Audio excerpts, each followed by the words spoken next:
Good morning. आज हम बात करने वाले हैं रेडियो सक्रियता में रेडियो एक्टिव विखंडन के नियम से आगे। पिछला क्लास में हम आपको रेडियो एक्टिव विखंडन के नियम बता रहे थे और आज हम उसी से आगे बात करेंगे रेडियो एक्टिव विखंडन के नियम के गणितीय समीकरण। रेडियो एक्टिव विखंडन के नियम में हमने क्या क्या बताया था कि किसी भी रेडियो एक्टिव नाभिक से रेडियो एक्टिव तत्व से अल्फा एवं बीटा कण एक साथ नहीं निकलते हैं, लेकिन प्रत्येक के निकलने से गामा निकलता है। अल्फा एवं बीटा कण साथ साथ नहीं निकलते हैं, लेकिन प्रत्येक के निकलने से गामा निकलता है। इसके बाद हमने आपको बताया था कि जब किसी नाभिक से एक अल्फा कण निकलता है तो परमाणु संख्या 2 कम होता है एवं द्रव्यमान संख्या 4 कम होता है। जब किसी नाभिक से एक अल्फा कण निकलता है तो परमाणु संख्या 2 कम होता है और द्रव्यमान संख्या 4 कम होता है। जब किसी नाभिक से एक बीटा कण निकलता है तो परमाणु संख्या 1 बढ़ जाता है, जबकि द्रव्यमान संख्या पर कोई प्रभाव नहीं पड़ता है। जब किसी नाभिक से एक गामा किरण निकलता है तो परमाणु संख्या और द्रव्यमान संख्या दोनों पर कोई प्रभाव नहीं पड़ता है। जब किसी नाभिक से एक गामा किरण निकलता है तो परमाणु संख्या और द्रव्यमान संख्या दोनों पर कोई प्रभाव नहीं पड़ता है। इसके बाद हम लोग बात करने वाले थे कि रेडियो एक्टिव विखंडन की दर उस समय उपस्थित परमाणुओं की संख्या के समानुपाती होती है। रेडियो एक्टिव विखंडन की जो दर है वो उस समय उपस्थित परमाणुओं की संख्या के समानुपाती होती है। रेडियो एक्टिव विखंडन की दर उस समय उपस्थित परमाणुओं की संख्या के समानुपाती होती है। यानी रेडियो एक्टिव विखंडन की दर का मतलब टूटने की रफ्तार, विखंडन की दर मतलब टूटने की रफ्तार।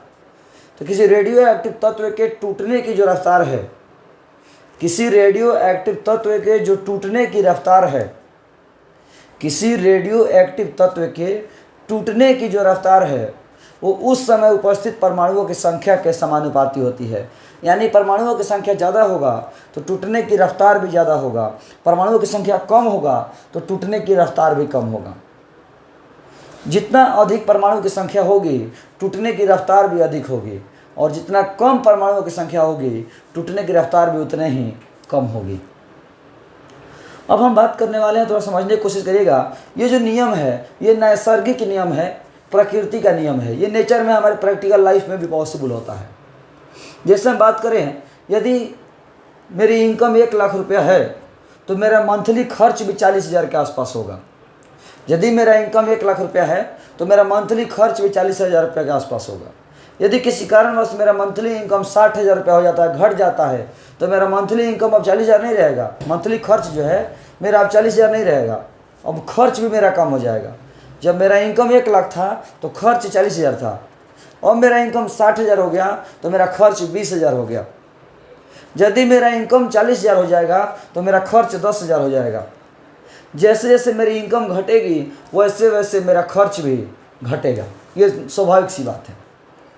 अभी तो अंबानी जी फ्री कर दिए हैं मोबाइल, नहीं तो यदि पहले की बात होती थी तो यदि हम 100 रुपये रिचार्ज करवाए, यदि हम 100 रुपया रिचार्ज करवाए तो आज 24 घंटा में बात कर जाएंगे 50 रुपया, और बच गया अगले दिन 50 रुपया। तो अगले दिन 50 रुपया बात करके ख़त्म नहीं कर देंगे, अगले दिन 50 रुपया बात करके हम ख़त्म नहीं कर देंगे। अब अगले दिन 50 रुपये के अनुसार बात करेंगे, यानी अगले दिन हम 20 रुपये बात करेंगे। अब बच गया 30 रुपया, तो अगले दिन फिर अब 30 रुपये के अनुसार बात करेंगे, तो अब बात करेंगे 10 रुपया, बच गया 20 रुपया। इसी तरह से जैसे जैसे मेरा पैसा घटेगा बैलेंस मोबाइल का, वैसे वैसे मेरा बात करने का जो खर्च है वो भी कम होता चला जाएगा। जैसे जैसे मेरा पैसा घटेगा वैसे वैसे बात करने का जो खर्च है वो भी हमारा कम होता चला जाएगा। एक बार तो ऐसा भी दिन आएगा कि 1 रुपया पर हम 1 हफ्ता चला देंगे केवल मिस कॉल मार मार के। जैसे जैसे मेरा पैसा घटेगा वैसे वैसे मेरा बात करने का खर्च भी घटेगा। इस तरह से एक और एग्जाम्पल ले लेते हैं। मान लीजिए कोई पानी की टंकी है, उसमें 1000 लीटर पानी भरा हुआ है, उसमें आप होल कर दीजिए। उस होल से 1 मिनट में 10 लीटर पानी निकल गया, 1 मिनट में 10 लीटर पानी निकल गया। तो अगला 1 मिनट में 10 लीटर नहीं निकलेगा, अब अगला 1 मिनट में 9.5 लीटर पानी निकलेगा। फिर अगला 1 मिनट में 9.5 लीटर नहीं निकलेगा, अगले 1 मिनट में 9 लीटर पानी निकलेगा, फिर अगले 1 मिनट में जो है 8 लीटर पानी निकलेगा, फिर अगले 1 मिनट में 7 लीटर पानी निकलेगा। यानी जैसे जैसे टंकी में पानी की मात्रा कम होती चली जाएगी, वैसे वैसे बाहर निकलने वाली पानी की रफ्तार भी कम होता चला जाएगा। उसी तरह कह रहा है कि परमाणुओं के विखंडन की जो दर है, नाभिकों का जो विखंडन की दर है, उस समय उपस्थित परमाणुओं की संख्या के समानुपाती होती है। परमाणुओं के टूटने की जो दर है वो उस समय उपस्थित परमाणुओं की संख्या के समानुपाती होती है। अब हम बात करने वाले हैं बहादुर कि रेडियो एक्टिव विखंडन के नियम का गणितीय समीकरण प्राप्त करें। रेडियो एक्टिव विखंडन के नियम का गणितीय समीकरण प्राप्त करें, मैथमेटिकल इक्वेशन प्राप्त करें। रेडियो एक्टिव विखंडन के नियम का गणितीय समीकरण प्राप्त करें, मैथमेटिकल इक्वेशन प्राप्त करें। माना प्रारंभ का मतलब t बराबर 0, स्टार्टिंग में। प्रारंभ में का मतलब हुआ स्टार्टिंग में t बराबर 0। प्रारंभ में का मतलब हुआ स्टार्टिंग में t बराबर 0। तो प्रारंभ में t बराबर 0 पर परमाणुओं की संख्या, प्रारंभ में t बराबर 0 पर परमाणुओं की संख्या n0 है। शुरू में परमाणुओं की संख्या कितनी है? तो n0 है। शुरू में परमाणुओं की संख्या कितनी है? n0 है। कुछ समय बाद यानी t बराबर t पर परमाणुओं की संख्या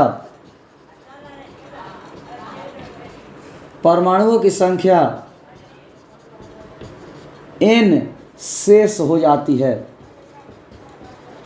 शुरू में परमाणुओं की संख्या n0 था, शुरू में परमाणुओं की संख्या n0 था, लेकिन कुछ समय बाद परमाणुओं की संख्या कितनी बच गई? शुरू में परमाणुओं की संख्या n0 था, कुछ समय बाद, समय t बराबर t के बाद परमाणुओं की संख्या कुछ घट गई। कितना बच गया? तो n बच गया। कितना घट गया मुझे उससे मतलब नहीं है, कितना बच गया हमें उससे मतलब है। कितना घट गया मुझे उससे मतलब नहीं है, कितना बच गया मुझे उससे मतलब है। जैसे 50 रुपये लेके गए थे तो कितना खर्चा कर दिए उससे मतलब नहीं है मुझे, कितना खर्चा कर दिए मुझे उससे मतलब नहीं है, कितना बच गया मुझे उससे मतलब है। तो शुरू में परमाणुओं की संख्या n0 था, कुछ समय बाद परमाणुओं की संख्या n शेष हो जाता है, कुछ समय बाद परमाणुओं की संख्या n शेष हो जाता है। विखंडन के नियम से, विखंडन के नियम कहता है कि dN/dt समानुपाती माइनस n, dN/dt समानुपाती माइनस n। जैसा कि हमने आपको बताया, जहाँ माइनस चिन्ह, जहाँ ऋणात्मक चिन्ह विखंडन की दर में कमी को व्यक्त करता है, जहाँ माइनस चिन्ह जो है, ऋणात्मक जो चिन्ह है, वो विखंडन की दर में कमी को बता रहा है। मतलब क्या हुआ बहादुर कि आपको पता है कि जैसे जैसे परमाणु टूटेंगे वैसे वैसे परमाणुओं की संख्या कम होती चली जाएगी। n का मान n0 से कम होगा, n का मान n0 से कम होगा और कम हो गया, घटते चला गया। परमाणुओं की संख्या टूट करके कम हो गई, तो जब परमाणुओं की संख्या कम होगी तो वैसे वैसे विखंडन की रफ्तार भी कम होता चला जाएगा। जब परमाणुओं की संख्या टूट करके कम हो गई, जब परमाणुओं की संख्या टूट करके कम हो गई तो विखंडन की दर भी कम होता चला जाएगा, टूटने की रफ्तार भी धीरे धीरे कम होता चला जाएगा। परमाणुओं की संख्या जब कम हो गई तो टूटने की रफ्तार भी धीरे धीरे कम होता चला जाएगा। इसीलिए माइनस चिन्ह केवल विखंडन की रफ्तार में कमी को बता रहा है, माइनस चिन्ह विखंडन की दर में कमी को बता रहा है। समानुपाती का चिन्ह हटाया, कांस्टेंट दिया, तो dN/dt समानुपाती minus lambda into n, dN/dt समानुपाती माइनस लैम्डा इंटू n, जहाँ लैम्डा एक समानुपातिक नियतांक है, लैम्डा एक समानुपातिक नियतांक है, जहाँ लैम्डा एक समानुपातिक नियतांक है जिसे क्षय नियतांक कहा जाता है। लैम्डा एक समानुपातिक नियतांक है जिसे क्षय नियतांक कहा जाता है। लैम्डा एक समानुपातिक नियतांक है जिसे क्षय नियतांक कहा जाता है।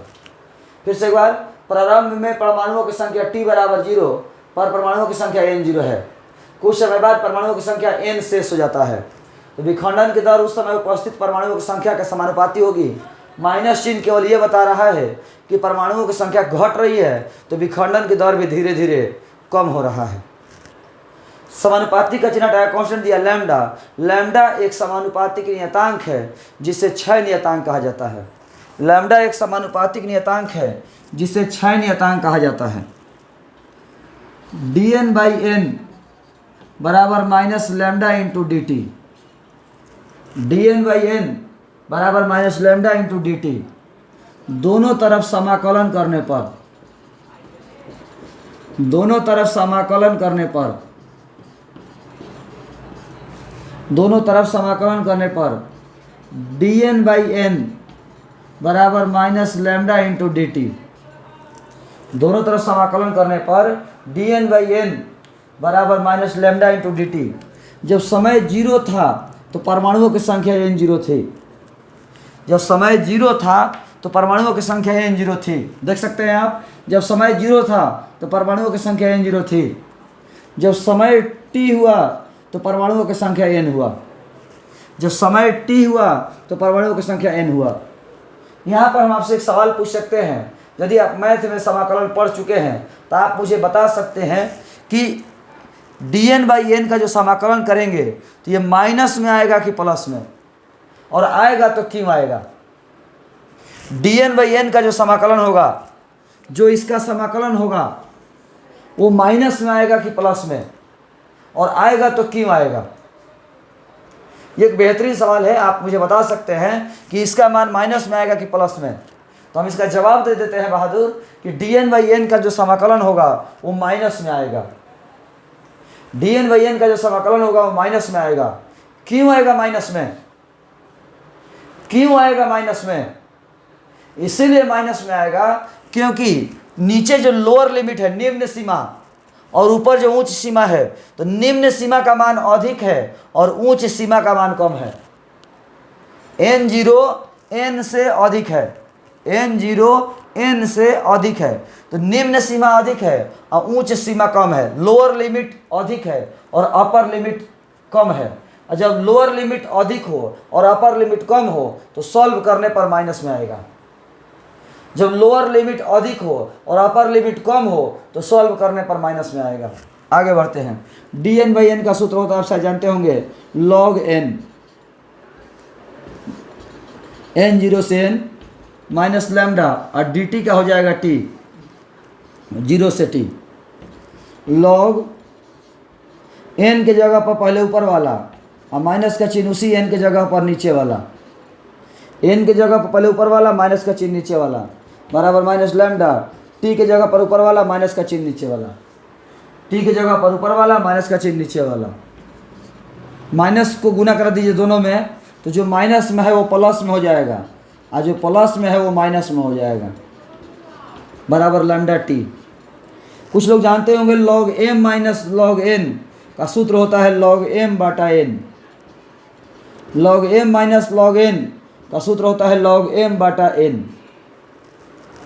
log m minus log n का सूत्र होता है log m/n। log m minus log n का सूत्र होता है log m/n। बहादुर, ई बेस को 10 बेस में लिखा जाए, ई बेस को 10 बेस में लिखा जाए तो 2.303 से गुना किया जाता है। ई बेस को 10 बेस में लिखा जाए, ई बेस को 10 बेस में लिखा जाए तो 2.303 से गुना किया जाता है। ई बेस को 10 बेस में लिखा जाए तो 2.303 से गुना किया जाता है। और यही हमारा फाइनल रेडियो एक्टिव विखंडन के नियम का गणितीय समीकरण है। रेडियो एक्टिव विखंडन के नियम का गणितीय समीकरण है। यही हमारा जो सूत्र है वो रेडियो एक्टिव विखंडन के नियम का गणितीय समीकरण है। रेडियो एक्टिव विखंडन के नियम का गणितीय समीकरण है। बहादुर, ये सूत्र आप लोगों को केमिस्ट्री में भी पढ़ना था। ये सूत्र आप लोगों को केमिस्ट्री में भी पढ़ना था, केमिस्ट्री के लिए भी महत्वपूर्ण है। केमिस्ट्री में आपको पढ़े होंगे प्रथम कोटि की अभिक्रिया।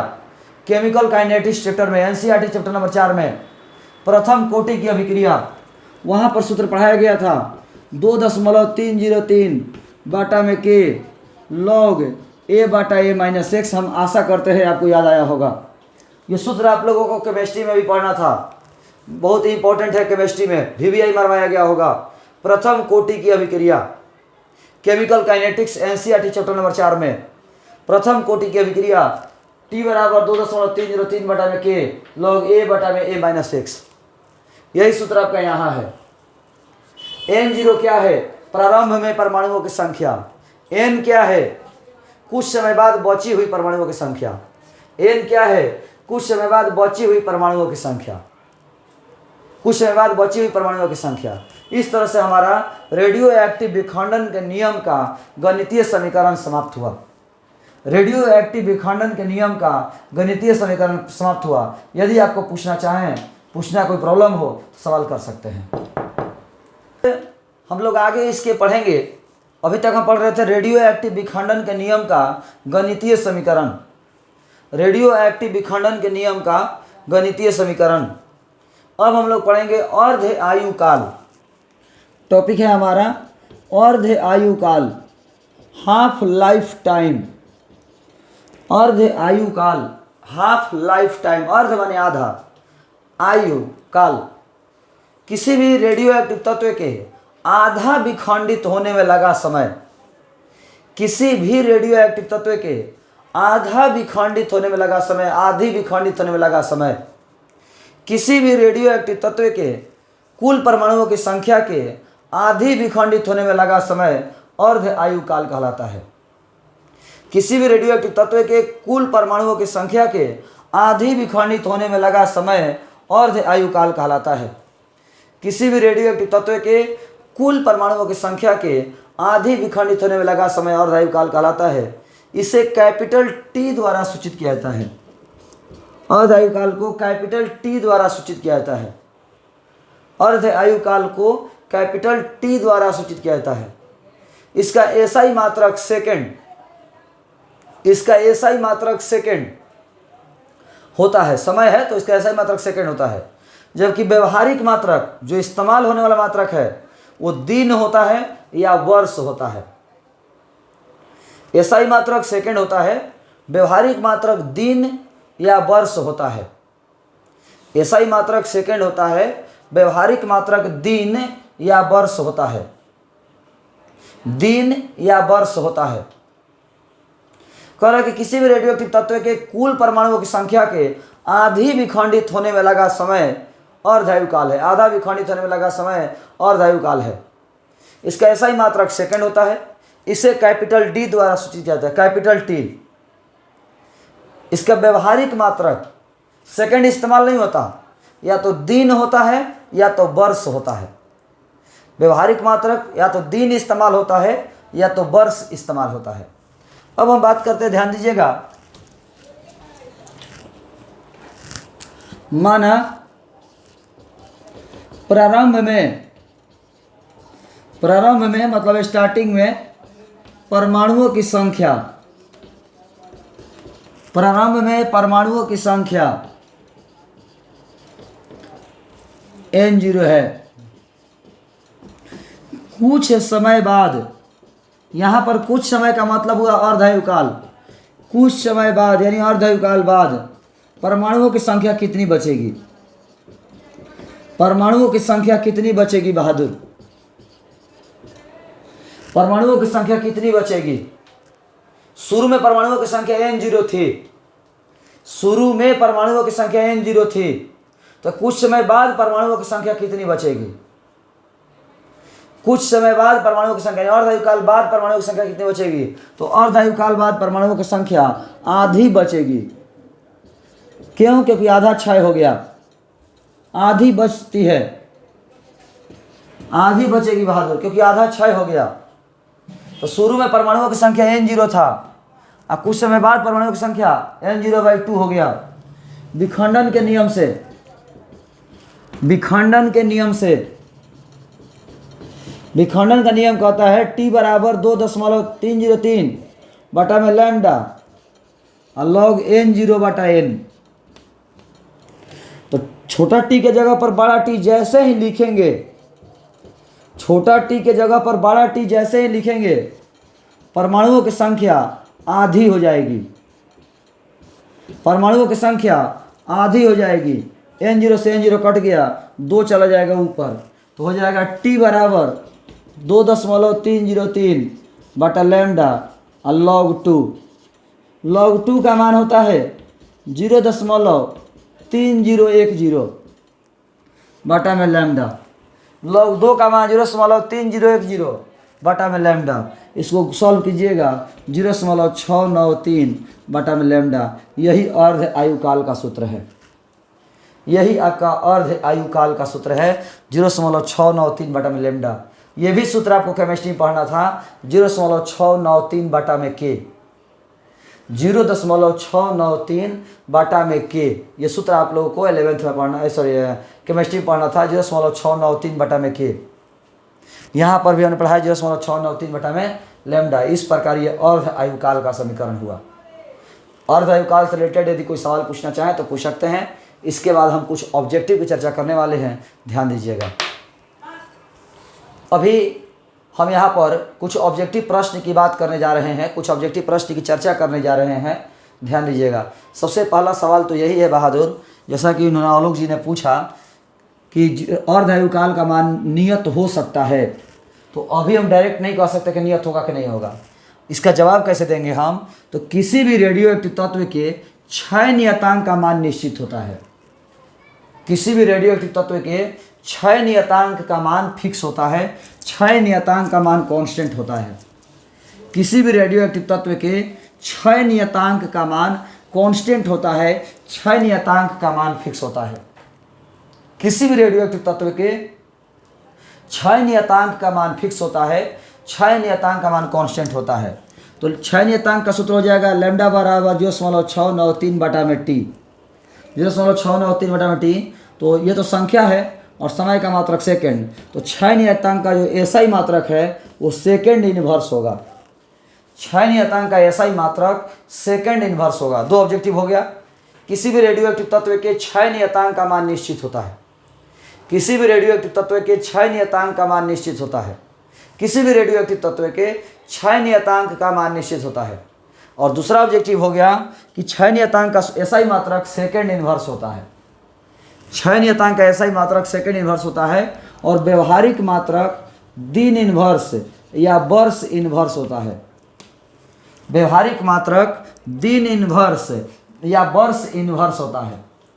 एसआई मात्रक सेकंड इनवर्स होता है और व्यवहारिक मात्रक दिन इनवर्स या वर्ष इनवर्स होता है।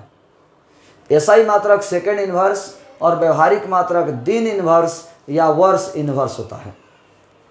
एसआई मात्रक सेकंड इनवर्स और व्यवहारिक मात्रक दिन इनवर्स या वर्ष इनवर्स होता है। इस तरह से हमने आपको क्षय नियतांक के बारे में बताया। क्षय नियतांक का मान निश्चित होता है, तो इसके क्षय नियतांक का मान हर एक तत्व के लिए निश्चित होता है और इसका एसआई मात्रक सेकंड इनवर्स या वर्ष इनवर्स होता है। ठीक उसी तरह हम बात कर रहे हैं कि अर्ध आयुकाल का मान जब क्षय नियतांक फिक्स हो गया और ऊपर में फिक्स हो गया तो हर एक तत्व के अर्ध आयुकाल का मान फिक्स होता है। हर एक तत्व के अर्ध आयुकाल का मान निश्चित होता है। हर एक तत्व के अर्ध आयुकाल का मान निश्चित होता है, अर्ध आयुकाल का मान फिक्स होता है। अब यहाँ पर आपको हम समझाने की कोशिश कर रहे हैं, ध्यान दीजिएगा बहादुर। यदि मान लीजिए किसी रेडियोएक्टिव तत्व में कुल परमाणुओं की संख्या 20 है, कुल परमाणुओं की संख्या कितनी है? 20, चाहे 40 ले लीजिए, कुल परमाणुओं की संख्या 40 है। तो 40 का आधा होने में 20 होने में समय लगा, मान लीजिए मानने में कहता है 5 मिनट। 40 का 20 होने में कितना समय लगा? 5 मिनट। आधा होने में समय लगा 5 मिनट। तो 20 से 10 होने में भी समय जो लगेगा ना वो 5 मिनट लगेगा। 20 से 10 होने में जो समय लगेगा वो भी 5 ही मिनट लगेगा, क्योंकि अर्ध आयुकाल मान फिक्स होता है। यदि 10 से 5 होने में यदि बात कर रहे हैं तो भी 5 ही मिनट समय लगेगा। 5 के 2.5 होने में यदि हम बात कर रहे हैं तो भी हमारा समय 5 ही मिनट लगेगा। और यदि 5 का सवा होने में बात कर रहे हैं तो समय 5 ही मिनट लगेगा। क्यों? क्योंकि अर्ध आयुकाल का मान फिक्स होता है। तो देखिए 40 से 20 होने में समय लगा 5 मिनट, 20 से 10 होने में समय लगा 5 मिनट, 10 से 5 होने में समय लगा 5 मिनट, क्योंकि अर्ध आयुकाल का मान फिक्स होता है। अब आप सोच सकते हैं कि 40 से आधा 20 टूटने में समय लगा 5 मिनट, अगली बार 10 से टूटने में समय लग गया 5 मिनट, अगली बार 5 टूटने में समय लग गया 5 मिनट। यानी जैसे जैसे परमाणुओं की संख्या कम हो रही है, टूटने का रफ्तार भी धीरे धीरे कम हो रहा है। अब नहीं देख रहे हैं, शुरू में 5 मिनट में 20 गो टूट गया, लेकिन अगली बार 5 मिनट में 10 गो टूटा, अगली बार 5 मिनट में 5 गो टूटा, अगली बार 5 मिनट में 2.5 गो टूटा। जैसे जैसे परमाणुओं की संख्या कम हो रही है, वैसे वैसे टूटने का रफ्तार भी कम हो रहा है। तो प्रत्येक तत्व के अर्ध आयुकाल का मान निश्चित होता है। अर्ध आयुकाल का ऐसा ही मात्रक सेकंड होता है, व्यवहारिक मात्रक दिन या वर्ष होता है। हर एक तत्व के अर्ध आयुकाल का मान निश्चित होता है। अब बहादुर सोचने की कोशिश कीजिएगा कि यदि हम 2.5 से सवा हो गया 5 मिनट, तो सवा का आधा करेंगे तो भी 5 मिनट, उसका आधा करेंगे तो भी 5 मिनट। तो सवाल है कि टोटल 40 के टूटने में कितना समय लगेगा? आप मुझे बताएं कि कितना समय में टोटल 40 टूट जाएगा। तो इसका जवाब ले लीजिए बहादुर कि 40 समाप्ति नहीं होगा कभी, क्योंकि किसी भी चीज़ में, किसी भी संख्या में चाहे कितना बार भी आप 2 से भाग दे दीजिए, वो कभी 0 नहीं होगा। 40 में 2 से भाग दिए 20 हो गया, 20 में 10 से भाग दिए 2 हो गया, 5 हो गया, 5 में 2 से भाग दिए 2.5 हो गया। ये कभी भी 2 से भाग देंगे, कितना भी देते जाएंगे, 0 नहीं होगा। यानी किसी भी रेडियो एक्टिव तत्व के कुल विखंडित होने में, टोटल विखंडित होने में लगा समय अनंत होता है। किसी भी रेडियो एक्टिव तत्व के टोटल विखंडित होने में लगा समय अनंत होता है। कुछ दिन पहले मॉडर्न फिजिक्स पढ़ा रहे थे, स्टूडेंट का सवाल आया था कि सर न्यूट्रॉन का अर्ध आयुकाल आपने लिखवाया है 1000 सेकेंड, तो क्या 2000 सेकेंड में टोटल क्षय हो जाएगा? नहीं बहादुर, 1000 में आधा हुआ तो अगले 1000 में फिर आधा ही होगा, फिर अगले 1000 में उसका आधा होगा, क्योंकि अर्ध आयुकाल का मान हमेशा फिक्स होता है। तो आज के इस क्लास में हम इतना ही रहने देंगे, अगले क्लास में हम लोग कल मिलेंगे। धन्यवाद।